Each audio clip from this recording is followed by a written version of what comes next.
భవన్ వేదికగా రేపు భారత రాష్ట్ర సమితి కీలక సమావేశం జరగనుంది. పార్టీ అధినేత కేసీఆర్ అధ్యక్షతన జరగనున్న ఈ భేటీలో బీఆర్ఎస్ సాంపా పక్షం అదేవిధంగా రాష్ట్ర కార్యవర్గ సంయుక్తంగా పాల్గొంటున్నట్లు తెలుస్తా ఉంది. దీనిపై మరింత సమాచారం అందించేందుకు మా ప్రతినిధి భవిత ఫోన్లో సిద్ధంగా ఉన్నారు. భవిత చెప్పండి. రేపు బీఆర్ఎస్ పార్టీ సమావేశం జరగనుంది. తెలంగాణ భవన్ వేదికగా రేపు కేసీఆర్ పార్టీ అధ్యక్షుడు కేసీఆర్ అధ్యక్షతన ఈ సమావేశం జరుగుతుంది. అయితే ముందుగానే 19న ఈ సమావేశం జరగాల్సింది. అయితే నిన్నటితో పార్లమెంట్ సమావేశాలు ముగిస్తున్న నేపథ్యంలో ఈ పార్లమెంట్ మెంబర్స్ ఎంపీలు కూడా పాల్గొనాలనే ఉద్దేశంతోనే ఈ సమావేశాన్ని కొంత పోస్ట్ పోన్ చేశారు. అయితే అది రేపు మధ్యాహ్నం 2 గంటలకు తెలంగాణ భవన్ లో ఈ సమావేశం అయితే ప్రారంభం కానుంది. ముఖ్యంగా గత కొన్ని రోజులుగా జరుగుతున్నటువంటి రాజకీయ పరిణామాలపైన చర్చించడంతో పాటు ముఖ్యంగా తెలంగాణ రాష్ట్రానికి సంబంధించి నీళ్ల విషయంలో తెలంగాణ రాష్ట్రానికి అన్యాయం జరుగుతుంది. ఇంత అన్యాయం జరుగుతుందా కూడా ఎక్కడ కూడా కాంగ్రెస్ ప్రభుత్వం స్పందించడం లేదు.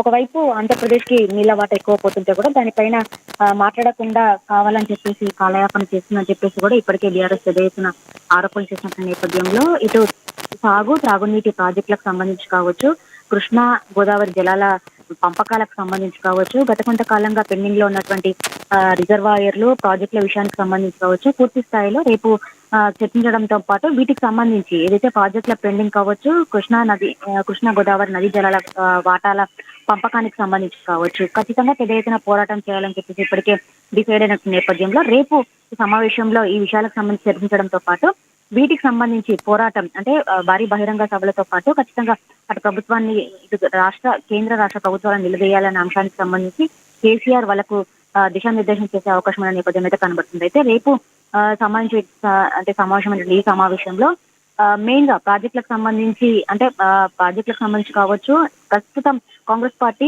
2 సంవత్సరాలు పూర్తి చేస్తున్నటువంటి నేపథ్యంలో కాంగ్రెస్ పార్టీ యొక్క వైఫల్యాలకు సంబంధించి కావచ్చు, ఖచ్చితంగా సభలు అంటే భారీ బహిరంగ సభలు ఏర్పాటు చేయాలని చెప్పేసి ఇప్పటికే నిర్ణయించుకున్న నేపథ్యంలో తేదీలను ప్రకటించే అవకాశం ఉన్న నేపథ్యం అయితే కనబడుతుంది. అయితే తాజాగా గత కొంతకాలంగా కాంగ్రెస్ పార్టీ అధికారంలోకి రావడానికి ఇచ్చినటువంటి హామీలు కావచ్చు, హామీల అమలు వైఫల్యాలకు సంబంధించి కావచ్చు, అమలు చేసినటువంటి హామీలు కూడా ఎక్కడ కూడా పూర్తి స్థాయిలో ప్రజలకు 100% అందలేదు. అయితే వీటికి సంబంధించి ఇచ్చినటువంటి హామీలను కూడా పూర్తి స్థాయిలో ప్రజలకు అందేలా చేయకుండా కేవలం కాంగ్రెస్ పార్టీ కార్యకర్తలకు సంబంధించినటువంటి వాళ్ళకే పథకాలు అమలయ్యేలా చూసినటువంటి తీరుకు సంబంధించి కావచ్చు, పూర్తి స్థాయిలో ఇటు ప్రభుత్వాన్ని ఎండగట్టే పనిలో ఇప్పటికే బీఆర్ఎస్ ప్రభుత్వం ఉన్నటువంటి నేపథ్యంలో తాజాగా జరిగినటువంటి ఏదైతే పంచాయతీ ఎన్నికలు కూడా కొంత బీఆర్ఎస్ పార్టీకి బూస్టింగ్ ఇచ్చినటువంటి గానీ వాటి ఫలితాలు ఉండటంతో ఈ అంశాలన్నిటిపైన కూడా పూర్తి స్థాయిలో బీఆర్ఎస్ అధ్యక్షుడు కేసీఆర్ అధ్యక్షతన జరిగే సమావేశంలో చర్చించే అవకాశం ఉన్న నేపథ్యం అయితే కనబడుతుంది. అయితే గత కొంతకాలంగా